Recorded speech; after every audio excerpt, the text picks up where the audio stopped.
Hi students, आपका 10th का board exam है जो मैथ्स है उसका आज एपी जो एरिथमेटिक प्रोग्रेशन है उस चैप्टर का कुछ इंपॉर्टेंट क्वेश्चंस हम डिस्कस कर लेते हैं। जिस पैटर्न का क्वेश्चन आपके एग्जाम में आते हैं क्विकली हार्डली 10 मिनट्स है, बट इस कंसेप्ट से आपको एक क्वेश्चन 99% मिल सकते हैं।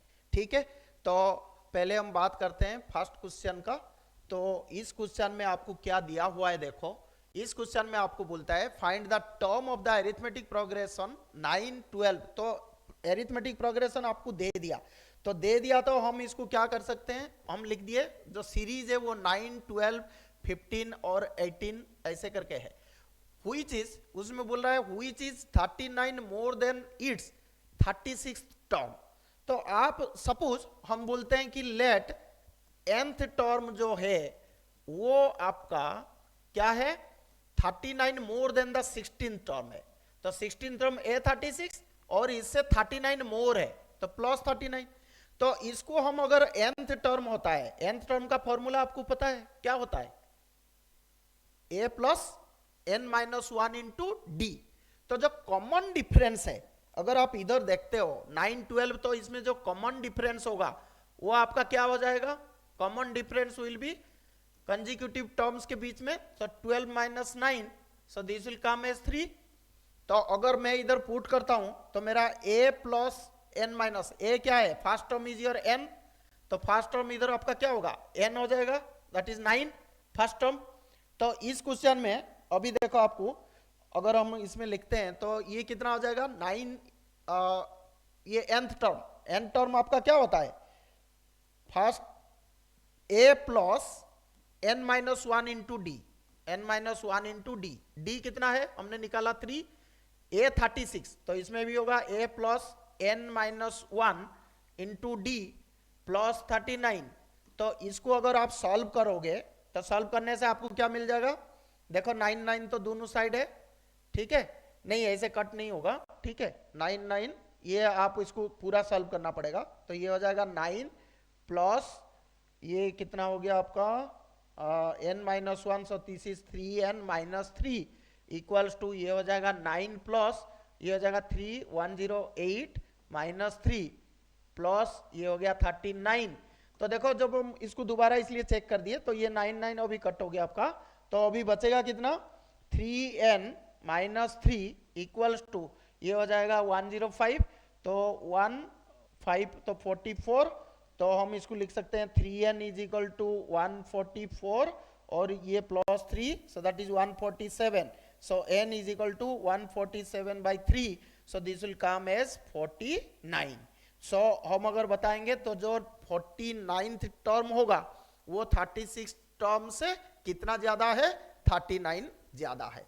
तो अगर अभी हम इसको सॉल्व करना चाहे कि जो हमारा 49th टर्म है वो कितना आएगा, तो a 49 आपका क्या होगा, फॉर्मूला पुट कर दो a plus n minus one into D, ठीक है, d आपका 3 है, तो ये हो जाएगा आपका 9 प्लस 48 इंटू 3, तो 9 प्लस ये हो जाएगा 4 2 12 2 14, तो ये हो गया आपका 153, ठीक है। तो ये क्वेश्चन ऐसे करके वो पूछेगा, कोई भी टर्म्स दे देगा उसका रिलेशन आपको पूछेगा, तो आप इसको अच्छी तरह कर सकते हो, ठीक है। नेक्स्ट क्वेश्चन में हम चलते हैं। तो नेक्स्ट क्वेश्चन आपका एपी का ही है, इसमें आपको क्या बोल रहा है कि जो first term of an AP is 7। तो पहले क्वेश्चन देख के हमें पता चल रहा है जो फर्स्ट टर्म है वो 7 है, जो फर्स्ट टर्म है आपका वो क्या है 7 है। फिर क्या बोल रहा है the last term is 47, last term आपको पता है हम एल लिखते हैं, तो ये 47 है। फिर क्या बोल रहा है द सम इज 432, तो जो सम है इनका एसएन वाला ये कितना है 432। तो अभी बोल रहा है find the number of terms, तो हमें इधर क्या निकालना है n निकालना है और क्या निकालना है कॉमन डिफरेंस, कॉमन डिफरेंस आपको d निकालना है। तो ये आप कैसे कर सकते हो, ये फॉर्मूला पुट कर दो। तो आपको पता है पहला फॉर्मूला क्या है, जो एसेंथ वाला फॉर्मूला है उसमें दो फॉर्मूला हमने पढ़ा हुआ है, तो ये एक होता है n by 2 into A plus L, क्योंकि इसमें लास्ट टर्म्स दिया हुआ है थोड़ा इजी हो जाएगा।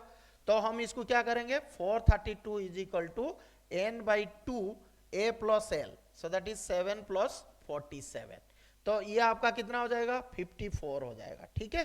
तो ये आपका आ जाएगा 864 इक्वल्स टू n इंटू ये 54 हो गया। So what is your value of n? n का वैल्यू क्या हो जाएगा 864 बाई 54।